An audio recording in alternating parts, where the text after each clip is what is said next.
창세기 12장 1절에서 5절까지 말씀 한 절씩 교독하겠습니다. 여호와께서 아브라함에게 이르시되 너는 너희의 고향과 친척과 아버지의 집을 떠나 내가 내게 보여줄 땅으로 가라.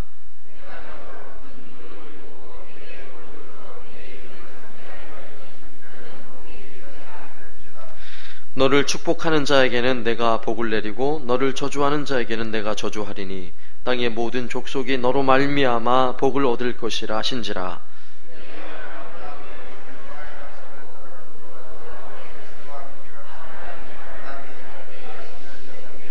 함께 읽습니다.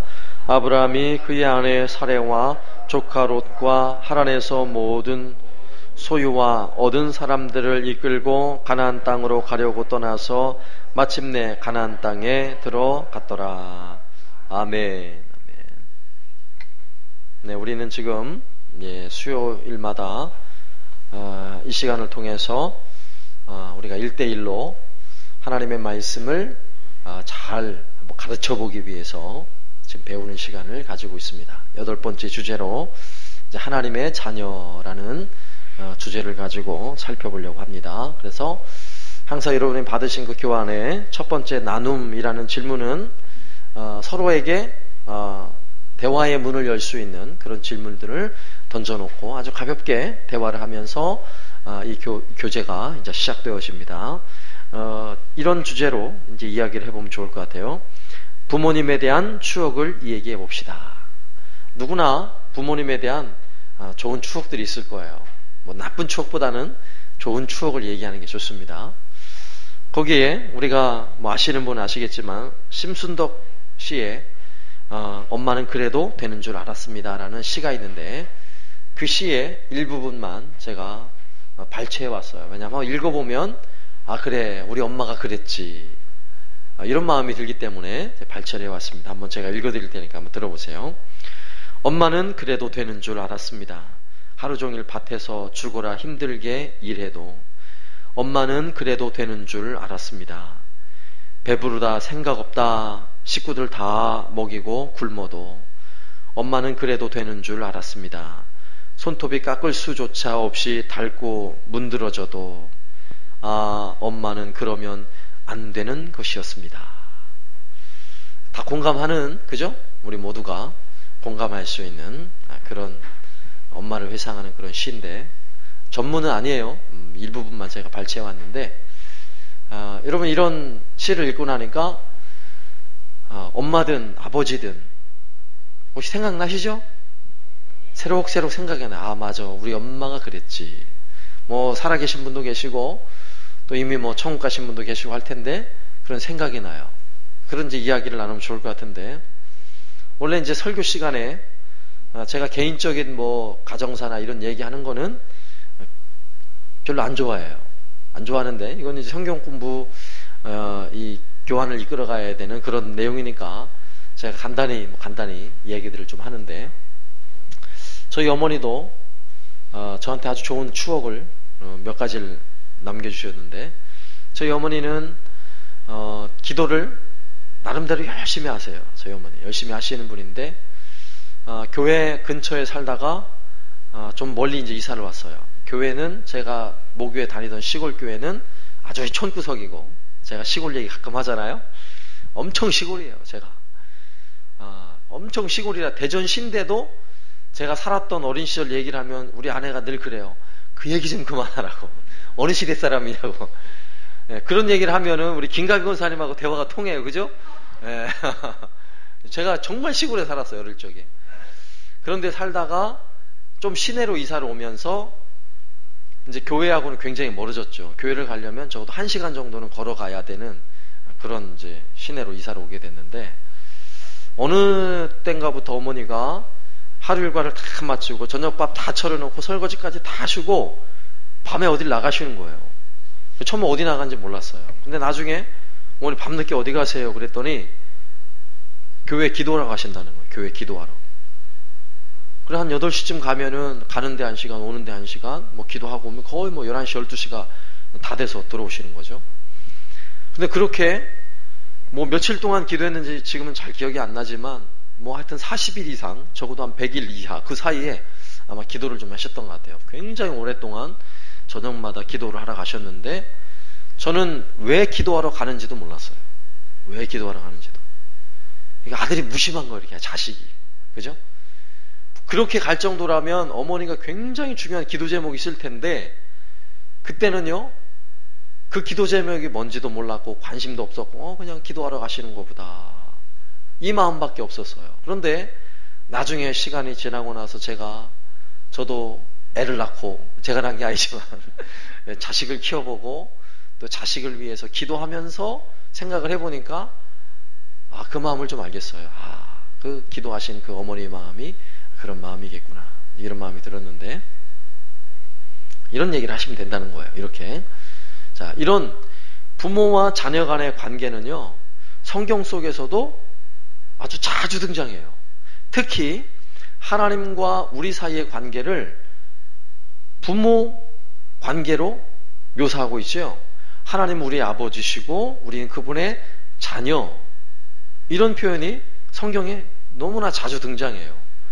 그래서 우리는 하나님을 아버지 이렇게 부른다는 이야기죠. 그렇다는 이야기는 우리가 가족이라는, 그리고 부모와 자녀라는 이 관계 속에서 우리가 가지는 그런 마음들, 그죠? 부모로서 가지는 자식을 향한 그 마음을 가지고 하나님이 자녀인 우리들을 향해서 어떤 마음을 가질까를 우리가 충분히 이해할 수 있다는 거예요.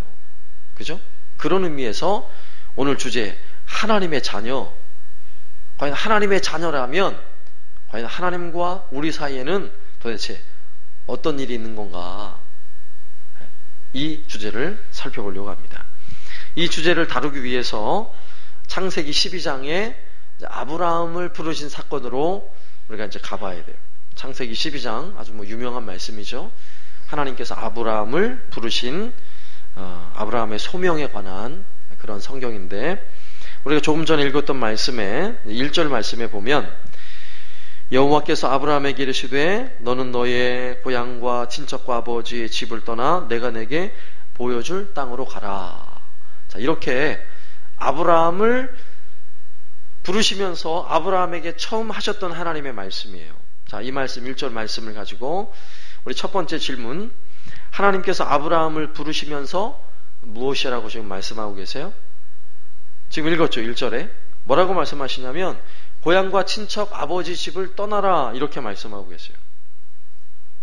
그러면 아브라함이 떠나야 될 자기 고향은 어디죠? 아브라함의 고향 어디 같아요? 하란은 고향을 떠나서 잠시 머물던 곳이고요, 하란보다 앞에 갈대아 우르라는 곳에 살고 있었습니다. 갈대아 우르. 바로 앞에 11장에 보면 31절에 나와 있어요. 갈대아인 우르라고 나와 있죠. 그러면 우르라는 땅이 어떤 도시냐? 대단한 도시예요. 대단한 도시. 예? 우르라는 동네는, 도시는 대한민국으로 말하면 서울이에요. 서울. 근데 이 서울보다 더 대단한 게 뭐냐면 고대 사회에 도시 문명을 이루고 있다는 것은요, 굉장한 문명이에요. 오늘날 서울 그래도 우리 진주와 서울 그러면 나름대로 격차가 있잖아요. 그러나 오늘날 시대는 격차가 있다 할지라도 그리 큰 차이가 없어요. 서울에서 하는 거 우리도 거의 다 해요. 격차가 없어요. 그러나 고대 사회에 이 우르라는 지역은 고대 문명의 발상지 있죠. 세계 문명 4대 발상지. 그 중에 메소포타미아 문명이라는 엄청난 문명을 이룬 지역, 그 지역이에요. 그 지역. 지금은 수메르라는 그 문명이 꽃을 펴서 수메르라는 엄청난 문명의 꽃을 피고 있는 그 문명의 수도, 거기가 바로 우르라는 땅이에요. 우르. 굉장하죠. 그리고 그 도시는 이 유프라데스 강 하구에 있고, 그리고 그 페르시아만하고 연결이 돼 있어서 배를 타고 강으로 올라와요. 강 물줄기로 올라와 가지고 그 우르라는 도시가 강 유역에 있는 항구도시. 그 엄청난 문명의 교역이 활발하게 이루어지는 도시가 바로 이 땅이에요. 그러니까 그 유프라테스 티그리스강 끼고 그 상류까지요 어마어마한 문명을 이루고 있는데 그 문명의 모든 교역품들이 이 우르에서부터 배에 싣고 페르시아만을 타고 전 세계로 뻗어나가니까 그 도시를 한번 상상해 보면 엄청난 거죠. 고고학적으로 그 도시 문명을 발굴해 보니까요 굉장해요, 굉장히. 근데 그 중에서도 특별한 게 뭐냐면 그들이 교역했던 물품 중에 가장 많이 교역을 했던 것이 고고학적으로 뭔지 아세요? 돌덩어리예요, 돌덩어리. 근데 이 돌덩어리가 무슨 돌덩어리냐면 어떻게 하셨어요? 우리 김가비 권사님이 아주 지혜가 많으셔요. 연세가 드셔도. 우상을 만드는 돌덩어리예요. 건물을 만드는 돌덩어리가 아니라 깎아가지고 우상을 만드는 그런 재료를 쓴 돌덩어리지요. 이것이 어마어마하게 교육이 이루어지는 그런 도시였어요. 그렇다면 우르라는 도시, 엄청난 고대 문명을 이룬 도시는 어떤 도시였을까요? 어마어마한 우상의 도시였겠죠. 그죠?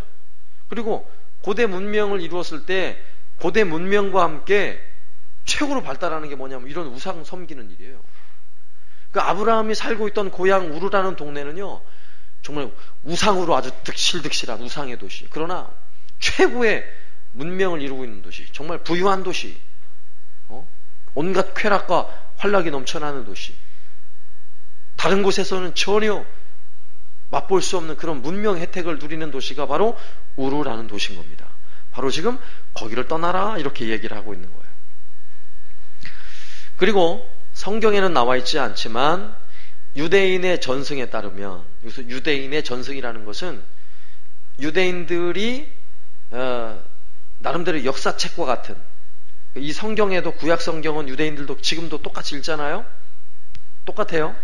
이 구약 성경 말고 성경 이외에도 탈무드라든지 미드라트라든지 여러 가지, 미드라쉬라든지 여러 가지 내려오는, 전통적으로 내려오는 마치 그들의 경전이 따로 있어요.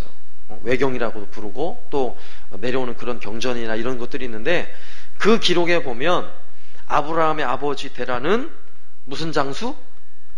우상을 만들어서 파는 장사꾼이었다라는 기록이 있어요. 그러면 아브라함의 아버지도 그 집안도 그 우르 땅에 살면서 엄청난 우상을 숭배하고 살았다고 우리는 얼마든지 추측해낼 수 있어요. 그죠? 바로 그 땅이에요. 그러니까 오늘 하나님께서 아브라함을 부르자마자 너 고향 친척 아버지 집을 떠나라 하는 말씀의 의미를 좀 이해를 하겠죠?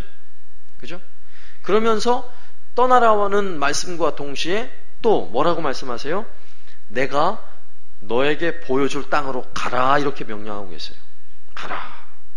그런데 보여줄 땅은 말씀은 하셨는데 보여주셨나요? 아직 안 보여주셨어요. 잘 몰라요. 어디로 가야 될지 잘 모른다고요. 그래서 히브리서 11장 8절에 보면 아브라함이 갈 바를 알지 못하고 갔다라고 말씀하고 있어요. 그러면 이 지금 1절에 가만히 문장을 보면요 굉장한 변화가 있는 거예요. 굉장한 변화. 잘 보세요. 고향, 친척, 아버지 집. 고향, 친척, 아버지 집은 이번에 질문에서 나오지만 그 당시로 이야기하자면 최고의 가치예요. 최고로 소중히 여기는 것들이라고. 그 당시로 치면 너무너무 소중한 것들이에요. 그죠?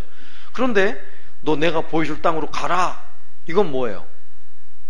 아무것도 없어요. 사실 눈에 보이는 것도 없고 손에 잡히는 것도 없고 아무것도 없는 것인데 가라 라고 말씀하고 있다면 지금 1절 안에서도 지금 현실적으로 그들이 꼭 붙잡고 있는 너무나 소중한 것들, 절대로 놓을 수 없는 것에서부터 다 던져버리고 지금 무엇을 따르라는 거예요? 정말 더 가치 있는 것, 아직 현실적으로는 아직 모르지만 손에 잡히지도 않고 볼 수도 없는 것이지만 정말 하나님께서 보여주신 그 무엇, 정확히 몰라요 아직. 그러나 그것을 따라가라 이렇게 말씀하는 거예요. 그러면 그 길을 따라 나설 때 잘 생각해 보세요. 이 사고 속에서, 생각 속에서 대단한 변화가 없이는 따라 나올 수 있을까요? 절대로 따라 나올 수 없어요. 그 말에 순종할 수가 없어요.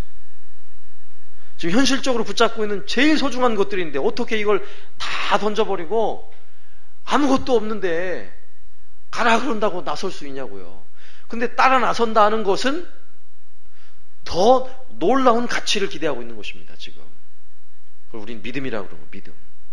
근데 그 가치는 뭐냐? 우리가 지금까지 쌓아놓은 문명의 세계 속에서 모든 사람들이, 나를 비롯한 모든 사람들이 가장 소중하다고 여기는 그 가치는 이제는 뒤로 밀어놓고, 이건 다 뒤로 밀어놓고, 이 가치는 뭐냐면 우리가 지금 함께 해왔던 것이고, 내가 지켜왔던 것이고, 내가 붙잡고 있는 것이고, 내 실력으로 할 수 있는 거고, 다 그런 거예요. 그러나 이건 다 내려놓고 지금 그 길을 나설 때는 이게 아니야. 그럼 이제부터 뭐예요? 내게 말씀을 주신 바로 그 하나님.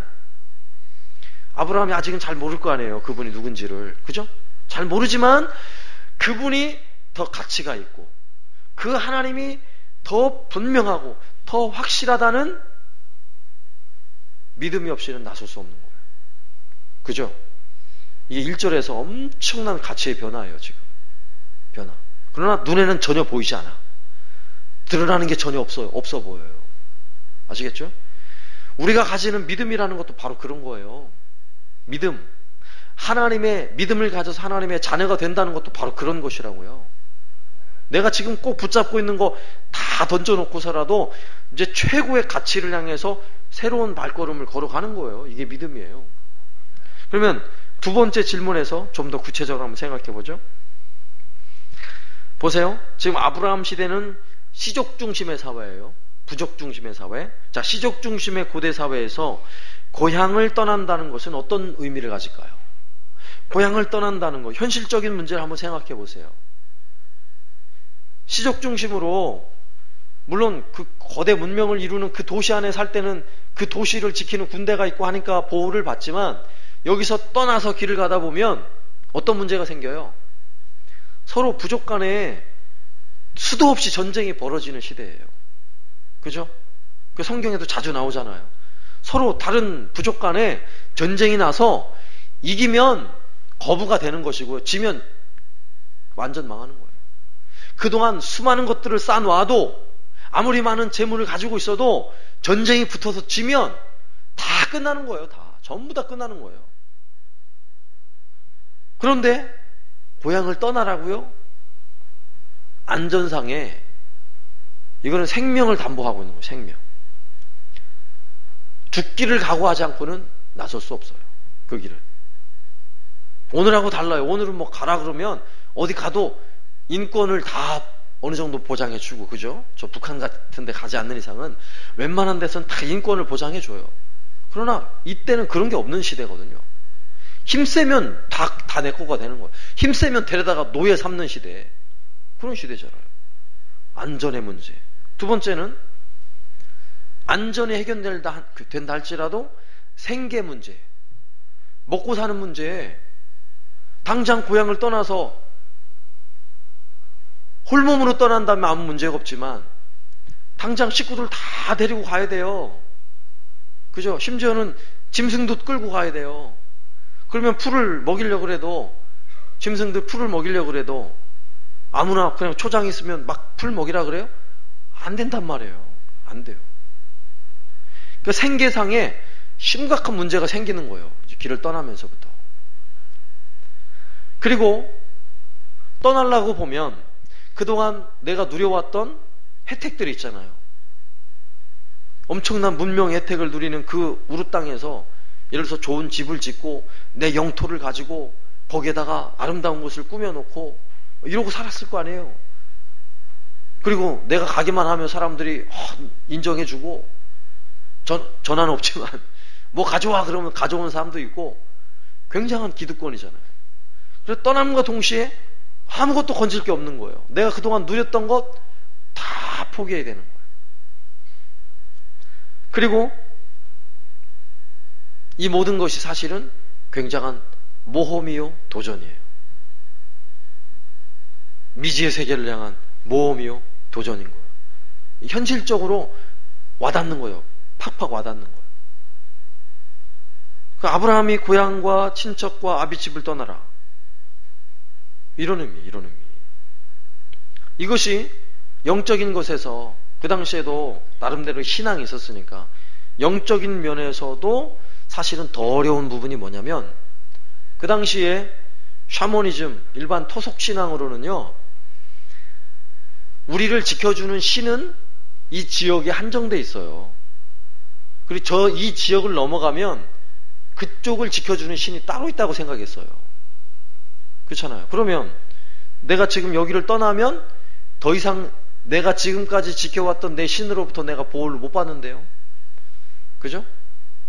근데 사실 그런 토속신앙에 대한 신앙심이 오늘날보다 더 강력한 시대예요. 우리나라도 잘 알잖아요. 옛날에 샤머니즘 토속신앙을 가지고 생활하던 시대에는요, 못 하나도 제대로 못 박잖아요. 부정탈까봐. 안 그래요? 다른 마을 들어갈 때 앞에 장승, 험상궂게 생긴 장승이 딱 서 있잖아요. 왜 서 있어요? 나쁜 놈들 못 들어오지, 나쁜 귀신들 못 들어오게 하려고. 그런 게 있잖아요. 왜? 그만큼 토속신앙이 강력하다는 거예요. 그런 것을 다 무시하고 길을 떠나는 거예요.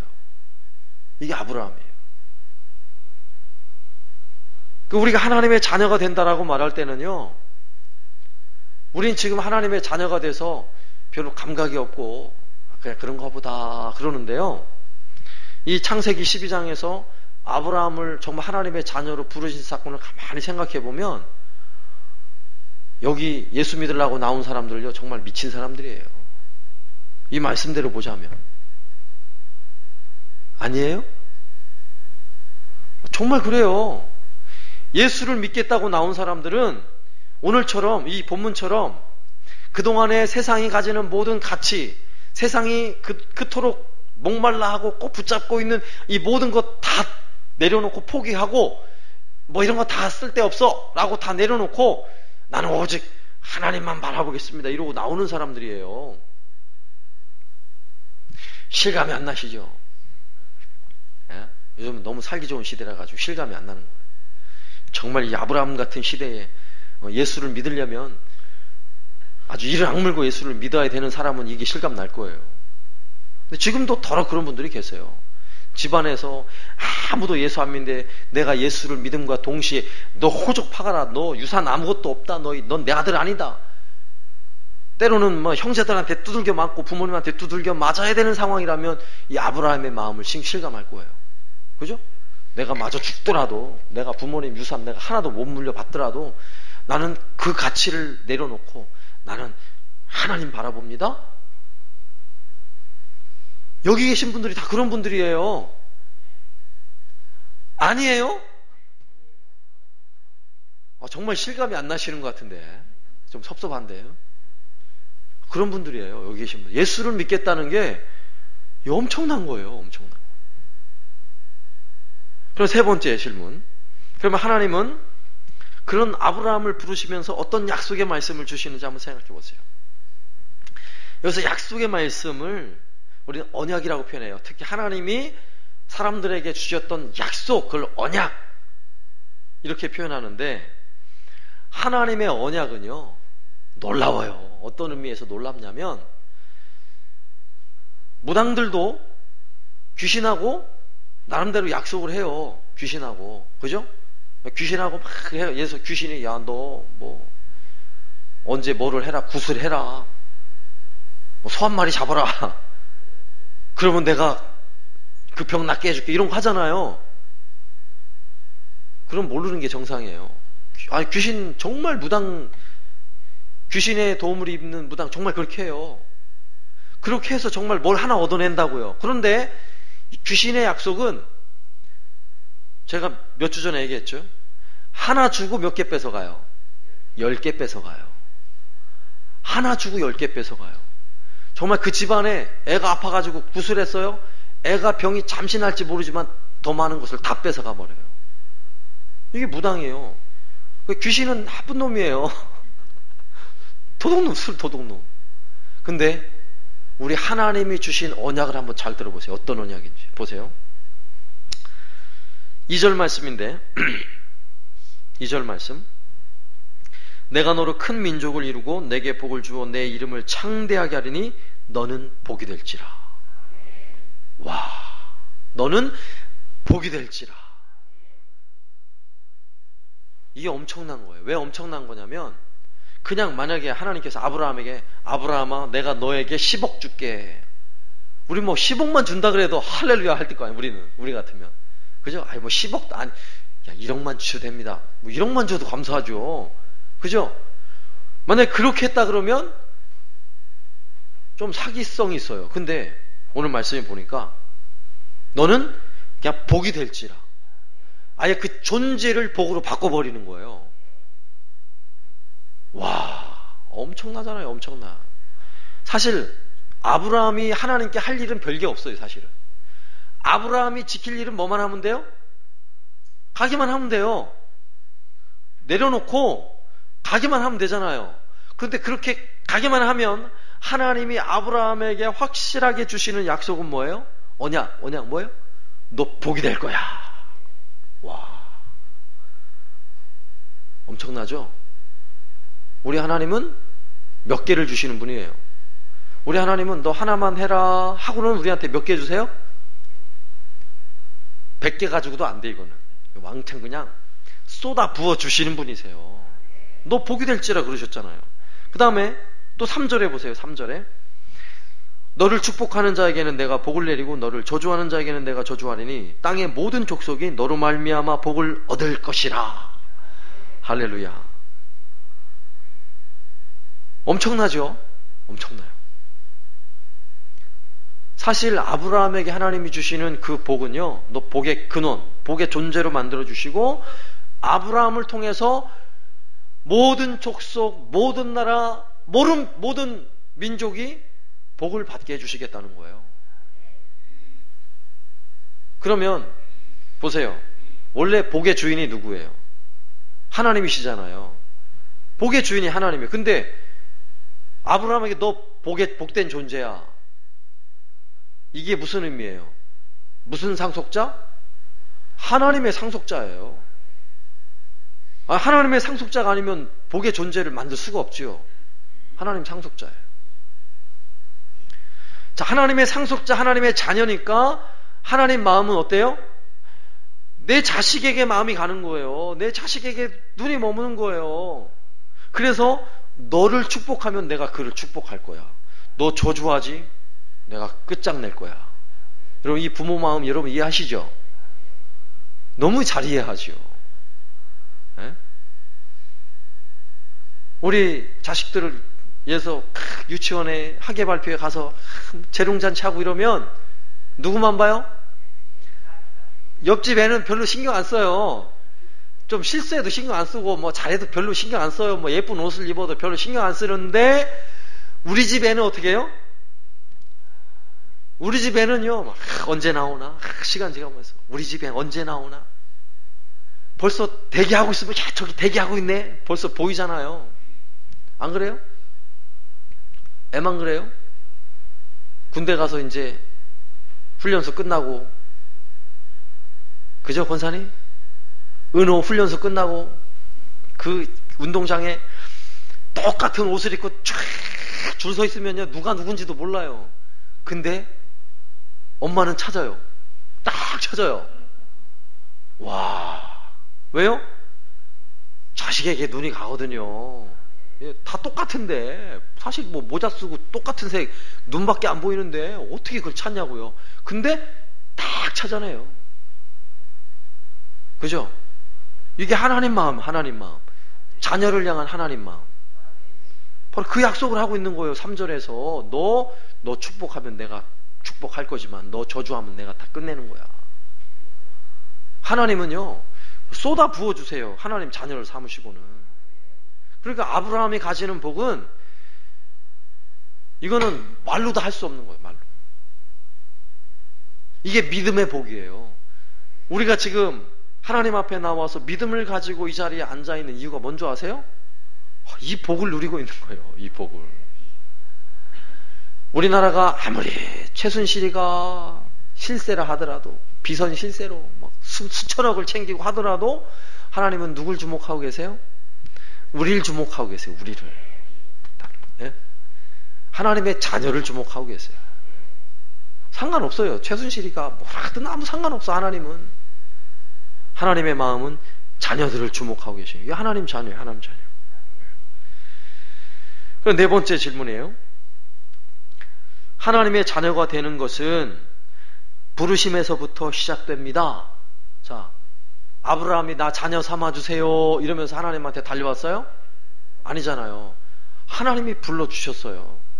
넌 내 자녀야 하라고 불러주셨어요. 그럼 여기 계신 저와 여러분은 하나님, 저는 하나님 자녀 될래요 해서 됐어요? 아니에요. 하나님 불러주셨다니까요. 너는 내 자녀야. 아브라함을 불러주시듯이 우리를 불러주셨어요. 부르심에서부터 하나님의 자녀가 됨이 시작되는 거예요. 또한 그 부르심에 순종하는 것을 우리는 믿음이라 그래요. 하나님 불러주시는데 우리는 부르심에 반응했어요. 오늘 아브라함이 다 포기하고 정말 아무것도 안 보이는 곳을 향해 순종하고 걸어갔어요. 출발했다고요. 이걸 믿음이라고 말해요. 자, 예수를 믿는 것, 예수 그리스도를 믿는 건요, 다른 거 다 포기하고 나는 예수님이 가장 소중한 사람입니다. 나는 오직 예수로만 살 것입니다 라고 주님을 바라보기로 순종하고 따르는 사람들이 여기 계신 여러분이에요.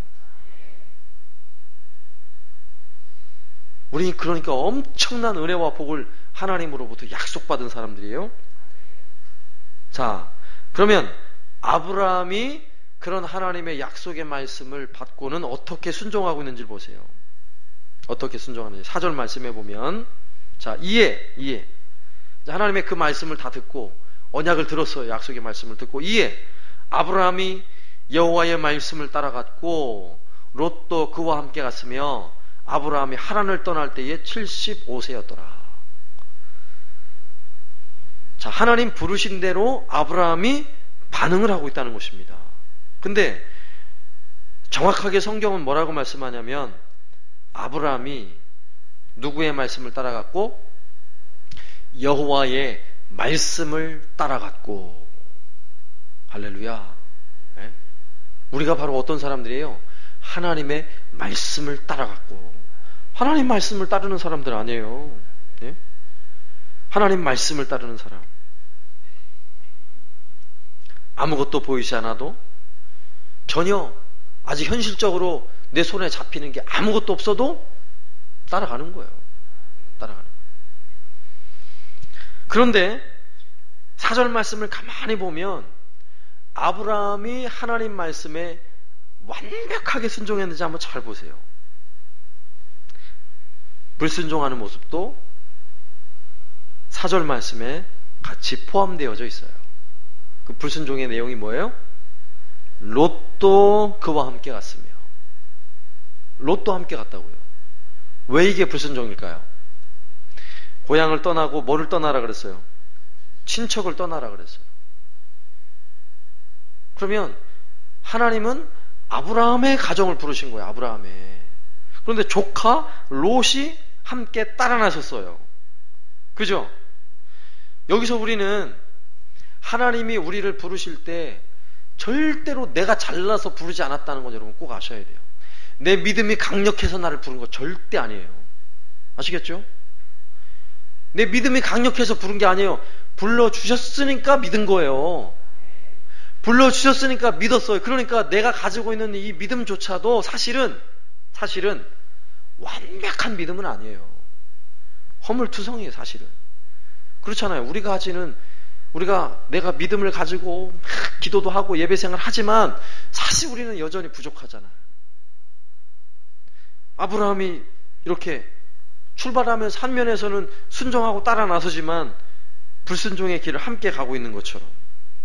그러나 중요한 사실은 순종하며 반응하는 그 아브라함을 향해 하나님이 하나님의 자녀로 딱 잡아주시면 그 다음에는 그 믿음을 누가 책임져 주세요? 하나님 책임져 주시는 거예요. 실수투성이라도 사실 아브라함이 창세기 보면 계속 실수 많이 해요. 그죠? 실수 많이 해요. 자기 부인 갖다가 그냥 내 누이라고도 그러고, 그죠? 계속 실수해. 그것도 2번이나 그러고, 또 아들을 준다고 분명 그랬는데 그냥 내 저 종놈을 내 아들 삼겠다 그러고, 또 그냥 첩을 얻어가지고 아들 낳고, 엄청난 불순종이죠. 어떤 면에서 보면. 그죠? 이렇게 연약해요. 이렇게. 우리 연약하지 않아요. 우리가 그래요. 그래서 우리는 더 은혜가 되는 거예요. 만약에 아브라함이 처음부터 완벽했다면 우리 할 말이 없어요. 그런데 아브라함도 처음부터 실수투성이에 모자람 투성이에요. 그런데 그런 아브라함을 하나님이 자녀로 불러주셨고, 그 아브라함을요 하나님께서 입혀주시고 먹여주시고 씻겨주시고 잘 자라게 하시고 성숙하게 하셔가지고 결국은 어디까지 갔어요? 모리아산의 그 번제단까지 간 거예요. 독생자 이삭이라 할지라도 기꺼이 번제단 위에 올려놓고 하나님께 드리는 멋진 믿음의 사람으로 하나님 끌어주시는 거예요. 왜 거기까지 끌어주셨어요? 아브라함은 하나님 자녀이기 때문이에요. 자녀. 보세요. 너는 복이 될지라. 복이 되게 하셨죠? 하나님 놀라운 약속을 그렇게 이루어주고 계시는 곳입니다. 그러면 5번에 하나님과 아브라함 사이에 어떤 약속, 어떤 언약이 지켜졌는지를 한번 봐야 돼요. 그럼 정말 그 약속이 지켜졌는가? 자, 아브라함이 지켜야 할 약속은 무엇이었습니까? 1절에서는 고향과 친척 아버지 집을 떠나라. 내가 너에게 보여줄 땅으로 가라 말씀하셨죠? 그런데 보세요. 5절 말씀에 5절 맨 마지막 절에 떠나서 마침내 어디에 들어갔어요? 가나안 땅에 들어갔더라. 결국 하나님께서 나중에는 보여주신 것 같아요. 가나안 땅. 그죠? 거기까지 갔어요? 안 갔어요? 갔어요. 내가 너에게 보여줄 땅으로 가라 한 곳으로 아브라함이 갔어요. 아브라함이 지켰어요? 안 지켰어요? 지켰어요. 아브라함 지켰어요.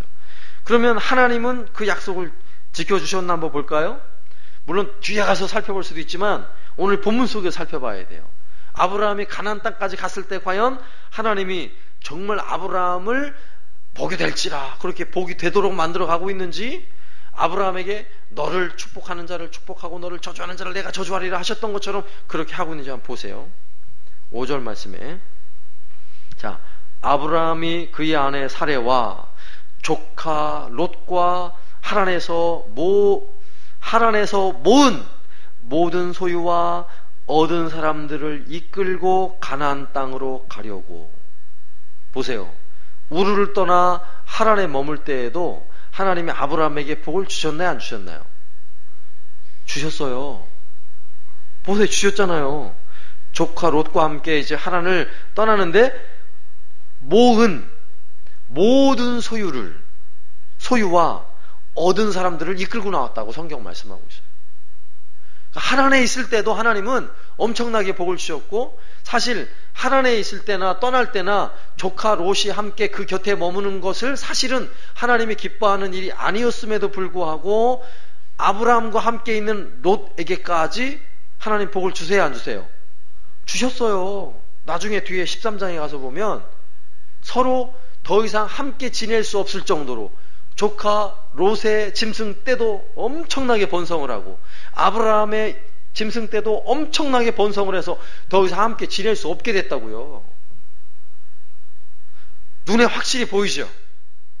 물론 양떼 소떼가 많은 것만 가지고 복이라고 말할 수 없지만 중요한 사실은 하나님이 아브라함과 함께하고 있는 롯에게 정말 약속하신 말씀대로 복이 되게 하시고 아브라함으로 하여금 롯이 복을 받는 모습을 보여주고 있는 거예요. 약속대로 하나님 이루어주고 계시잖아요. 우리는 더 아주 궁극적인 의미에서 하나님은 아브라함에게 약속하신 그 모든 것을 이루어 주셨다는 사실을 성경을 통해 알죠? 아브라함에게 정말 열국의 아비가 되도록 하나님 은혜를 주셨고, 정말 아브라함이 복의 근원이 되도록 은혜를 주신 거예요. 그렇다면 마지막 이제 마치면서 6번 질문. 자, 우리가 하나님의 자녀가 되기 위해 하나님께 받은 언약은 무엇입니까? 또한 우리가 순종해야 할 것은 무엇입니까? 그러면 아브라함에게 약속하시고 약속대로 이루셨던 그 하나님께서 오늘날 우리에게 주신 약속은 뭐예요? 무슨 약속이에요? 예수 그리스도의 언약이에요. 십자가 언약. 예수로 말미암아 우리에게 주시는 엄청난 언약. 그것은 무엇입니까? 예수로 말미암아 하나님의 자녀를 삼아 주시겠다는 거예요. 그런데 이 하나님의 자녀를 삼아 주시는 그 순종의 길은 뭐예요? 예수님을 영접했느냐 바로고요. 요한복음 1장 12절. 영접하는 자 곧 그 이름을 믿는 자들에게는 하나님의 자녀가 되는 권세를 주셨으니 이는 혈통으로나 육정으로나 사람의 뜻으로 나지 아니하고 오직 하나님께로부터 난 자들이니라. 아멘.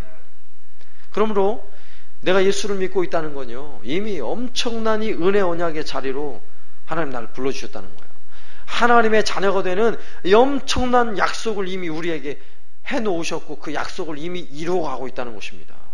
그렇다면 이 예수로 말미암아 우리는 어떤 복을 누리는 줄 아세요?